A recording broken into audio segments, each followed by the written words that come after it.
जय हिंद दोस्तों, मैं योगिता और आपका स्वागत है स्टडी ऑर्बिट में, जहां पढ़ाई होती है सिंपल और स्मार्ट तरीके से। तो अपन ने पिछली क्लास में चैप्टर नंबर 1 है उसका एक्सप्लेनेशन, समरी, डायग्राम सब कुछ पढ़ लिया था। अब अपन चैप्टर नंबर 2 में चल रहे हैं। चैप्टर 2 है अम्ल, क्षारक और लवण। तो अपन पहले चैप्टर के बारे में जानते हैं कि ये तीनों होते क्या हैं। ठीक है, अम्ल क्या होता है, क्षारक क्या होता है और लवण क्या होता है। तो अम्ल क्या होते हैं, ये अपन ने कुछ इनके बारे में बातें 6th 7 जो अपनी क्लास से जो पास की है उनमें पढ़ रखी है कि अम्ल है उनका स्वाद खट्टा होता है, यानी अम्ल स्वाद में खट्टे होते हैं, क्षारक स्वाद में कड़वे होते हैं। और एक डिफरेंस ये हो गया, अपन को कई बार डिफरेंस पूछ लिया जाता है अम्ल और क्षारक में, तो अम्ल स्वाद में खट्टे होते हैं, क्षारक कड़वे होते हैं, ये अपन ने पढ़ रखा है। दोनों में डिफरेंस ये है कि क्षारक है वो नीले लिटमस को लाल करते हैं, सॉरी अम्ल है वो नीले लिटमस को लाल करते हैं, क्षारक है वो लाल लिटमस को नीला करते हैं। ठीक है, ये दो डिफरेंस हो गए। ये दो डिफरेंस तो अपन ने कई बार पढ़ लिया है 6th 7th 8th में। तो अपन अब कुछ नया डिफरेंस ढूंढते हैं जो इफेक्टफुल हो, अगले वाले को लगे हाँ इसने कुछ पढ़ रखा है। तो अम्ल के बीच में और क्षारक के बीच में एक नया डिफरेंस ये है कि अम्ल H+ आयन उत्पन्न करते हैं और क्षारक OH- आयन उत्पन्न करते हैं। कैसे, ये क्या बता रहे हैं, कुछ समझ में नहीं आ रहा है तो बता रही हूँ। अम्ल यानी कि H2SO4 और HCl, ठीक है, हाइड्रोक्लोरिक अम्ल और सल्फ्यूरिक अम्ल। अब अपन को इनकी परमाणु की संख्या पता होनी चाहिए, यानी कि जो एक पीरियोडिक टेबल होती है वो अपन को याद होनी चाहिए। हाइड्रोजन का +1 और क्लोरीन का 17। तो इसको अपना कोष को पूर्ण करने के लिए एक इलेक्ट्रॉन की आवश्यकता है, 2, 8 और 7। अब यहाँ पर इसको केवल अम कोष है उसमें एक इलेक्ट्रॉन की आवश्यकता है, तो ये क्या करेगा, हाइड्रोजन से एक इलेक्ट्रॉन लेकर और अपना अष्टक पूर्ण कर लेगा, यानी ये क्या हो जाएगा, ये 18 हो जाएगा और ये विद्युत का ऋणी हो जाएगा क्योंकि इसने एक इलेक्ट्रॉन लिया है। अब इसने दिया है तो ये धनी हो जाएगा। एक व्यक्ति है, माना आपको चीज समझ में नहीं है तो मैं एक उदाहरण दे रही हूँ। एक व्यक्ति है जो मुझे उधार दे रहा है, तो वो तो धनी हो गया और मैं ले रही हूँ तो ऋणी हो गया। यही बात यहाँ पे, ये ले रहा है तो ये ऋणी हो गया और हाइड्रोजन प्लस हो गया। तो अम्ल यही बात यहाँ पे, अम्ल H+ आयन उत्पन्न करते हैं, सारे अन्य OH यानी सोडियम हाइड्रोक्साइड यानी OH- आयन। इसी पर आधारित ये है सोडियम यानी कि 11 यानी कि 2, 8, 1। इसको अपना स्टेप पूर्ण करने के लिए 7 की जरूरत है। ये 7 लेगा या 1 देगा, 1 देना ही अच्छा है, 7 लेने से तो ये 1 दे देगा। तो ये प्लस का हो जाएगा, ये माइनस का हो जाएगा, ये OH- सांद्रता के आधार पर ये H+। अब अपन क्या करते हैं, ये 3 डिफरेंस हो गए अम्ल और क्षारक में। ठीक है, तो एक तो अपन ये लिख सकते हैं अगर पूछा जाए तो, और एक ये लिखना है। ये नहीं लिखना है क्योंकि ये अब ज्यादा इफेक्ट नहीं रहा है, इसका ज्यादा इफेक्ट। और एग्जाम्पल ये लिख सकते हैं HCl और NaOH का। ठीक है, फिर अम्ल क्षारक ये नॉर्मल जानकारी हो गई। आगे भी अपन को इसके बारे में बहुत सारी जानकारी पढ़नी है। अब है लवण क्या होते हैं। लवण क्या होते हैं, अम्ल और क्षारक अभिक्रिया कर जब उदासीन हो जाते हैं, यानी सोडियम क्लोराइड। सोडियम क्लोराइड का नाम सुनकर आप ये सोच रहे होंगे कि ये कौन से समीकरण आ रहे हैं, क्या आ रहा है। सोडियम क्लोराइड सामान्यतः नमक को कहा जाता है। ठीक है, तो लवण में नमक आता है जो उदासीन होता है। ठीक है, अब अम्ल, क्षारक और लवण के बारे में अपन ने इतनी जानकारी पढ़ ली है, तो यहाँ पे चैप्टर अपन का थोड़ा बहुत इस प्रकार समझ में आया है कि H+ OH-, लाल नीला और खट्टा कड़वा और HCl H2SO4, ये आपको जब चीजें समझ में आ जाएगी तब अपन चैप्टर में बहुत ही बढ़िया तरीके से जो अपना परफॉर्मेंस कर सकते हैं। अब अपन क्या करेंगे, इसी में अम्ल की जो है प्रकृति के आधार पर अम्ल है वो 2 प्रकार के होते हैं। कितने प्रकार के, 2।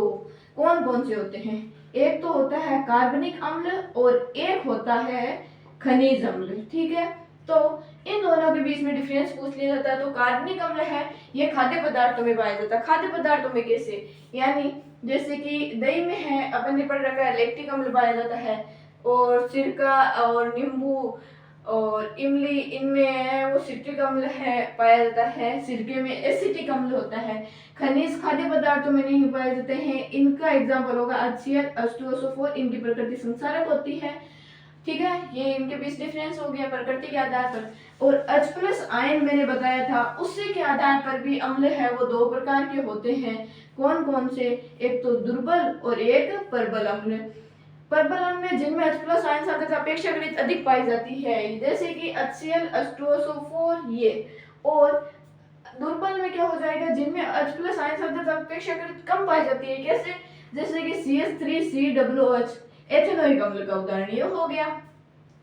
अब सारे में चलते हैं। सारे क्या कहता है कि कड़वा होता हूँ मैं, लाल को नीला करता हूँ मैं, और OH- आयन देता हूँ मैं। तो OH- आयन की सांद्रता के आधार पर सारक भी दो प्रकार के होते हैं, एक तो प्रबल और एक दुर्बल सारक। प्रबल क्या होता है और इसी में दुर्बल क्या होता है, ये इसी के आधार पर है कि इनमें OH- आयन सांद्रता अपेक्षाकृत अधिक पाई जाती है और दुर्बल में अपेक्षाकृत कम पाई जाती है।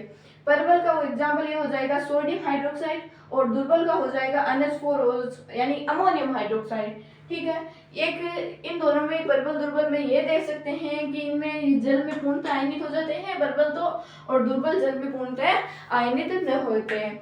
अपन ने चैप्टर की जो है ऊपर की अम्ल क्षारक क्या होते हैं, लवण क्या होते हैं, इनके बारे में पढ़ लिया है। अब अपन चलते हैं इनकी जो बुक क्या कहती है उनके बारे में। बुक में शुरुआत के पेजों में ये दे रखा है, जो फर्स्ट पेज है यानी सेकंड चैप्टर का, उसमें एक डायग्राम बनाया हुआ है येलो कलर का। वहां पे ये कह रही है कि सूचक के बारे में। सूचक क्या होते हैं? तो वे पदार्थ जो अम्ल और क्षारक की सूचना देते हैं, सूचना देने वाले पदार्थ सूचक कहलाते हैं। और सूचक तीन प्रकार के होते हैं। कौन कौन से? प्राकृतिक सूचक होता है 1 नंबर। 2 नंबर क्या होते हैं, ये बाद में पहले प्राकृतिक की बात करते हैं, जो प्राकृतिक स्रोतों से प्राप्त किए जाते हैं, जैसे हल्दी है, हाइड्रेंजिया है, पिटूनिया है।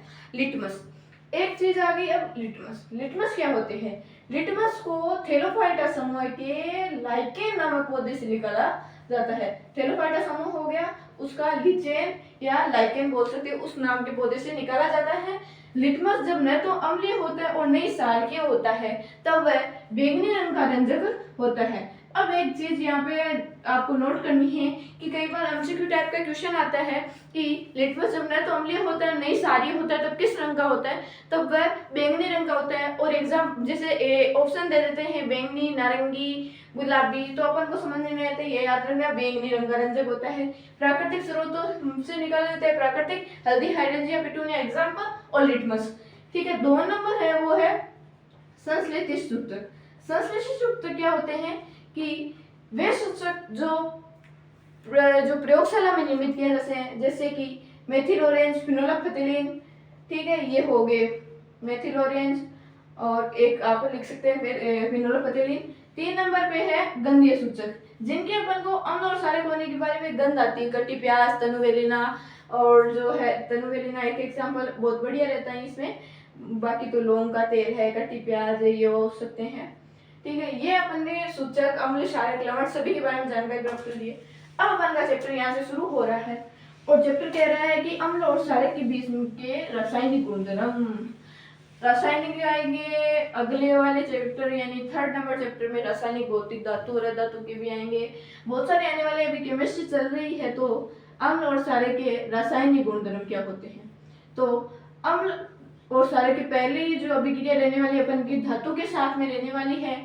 और एक बात मैं कह रही हूँ कि जो क्रियाकलाप दे रखे हैं वो अपन के समझने के हैं, उसमें यहाँ पे क्रियाकलाप नहीं बताने वाली हूँ, क्योंकि मैं सभी को एकदम इजी तरीके से जो अभिक्रियाएं बताने वाली हूँ यही पूछी जाती है। जैसे कि हाइड्रोक्लोरिक अम्ल की करते हैं अपन जिंक के साथ में अभिक्रिया, तो क्या बनता है ZnCl2 और H2। यह संतुलित नहीं है, तो ये क्या कर दिया अपन ने, संतुलित कर दिया। अब क्या होता है यहाँ पर कि अपन एक्सप्लेनेशन करते हैं। पहले हेडिंग डालते हैं अम्ल और क्षारक की धातु के साथ में अभिक्रिया, फिर HCl Zn लिख के ZnCl2 हाइड्रोजन, फिर वापस इसमें तीर का निशान लगा के ये लिखते हैं कि अम्ल और क्षारक, अम्ल अभिक्रिया करके धातु के साथ में हाइड्रोजन गैस उत्सर्जित करता है। और फिर अपन लेते हैं क्षारक, क्षारक में लेते हैं अपन NaOH, ठीक है, प्लस Zn। तो इसमें क्या बनेगा Na2 ZnO2 बनेगा। ये क्या है, ये नहीं समझ में आ रहा ना? तो ये है सोडियम जिंकेट, इसका नाम होता है सोडियम जिंकेट, ठीक है। और इसी में भी हाइड्रोजन गैस उत्सर्जित हो रही है। तो यहाँ पर वापस तीर का निशान लगा के लिखेंगे कि सारक भी धातु के साथ में विक्रिया करके जो है हाइड्रोजन गैस उत्सर्जित करता है। इसमें अपन को अगर 2 नंबर का क्वेश्चन पूछा जाता है तो अगले वाला 2 नंबर मतलब कि बिना देखे ही दे सकते हैं। अपन ने मैंने जो तरीका बताया है उस तरीके से अगर आप लिखो तो अब हम सारक की विक्रिया धातु के साथ में होगी। तो फिर करते हैं अपन धातु कार्बोनेट धातु हाइड्रोजन कार्बोनेट के साथ अभिक्रिया कराते हैं। तो अम्ल और धातु की करवानी है, यानी सॉरी अम्ल और सारे की Na2CO3 के साथ में अभिक्रिया किसने करवानी है? अम्ल के साथ में। धातु कार्बोनेट हो गया और ये अम्ल होगी। तो क्या बनेगा? 2NaCl प्लस H2O और CO2। अम्ल के साथ में अभिक्रिया करके क्या हुआ? CO2 गैस उत्सर्जित हुई। फिर धातु हाइड्रोजन कार्बोनेट के साथ में करवानी है, यानी NaHCO3 की HCl के साथ में अभिक्रिया कराएंगे। सॉरी अम्ल और सारे की धातु और कार्बोनेट और धातु हाइड्रोजन कार्बोनेट के साथ में अभिक्रिया करवानी है। तो इसमें सारक नहीं है, केवल अम्ल दे रखा कि अम्ल की अभिक्रिया धातु कार्बोनेट और धातु हाइड्रोजन कार्बोनेट से करवानी है। तो क्या बनेगा? 2NaCl प्लस H2O और CO2, ठीक है। तो इसको देख के मुझे एक गाना याद आ रहा है। कैसे याद आया? कि Na2CO3 और NaS यानी हाइड्रोजन जुड़ गया, ठीक है। तो इसमें कोई परिवर्तन नहीं हुआ। NaCl H2O CO2 NaCl H2O CO2।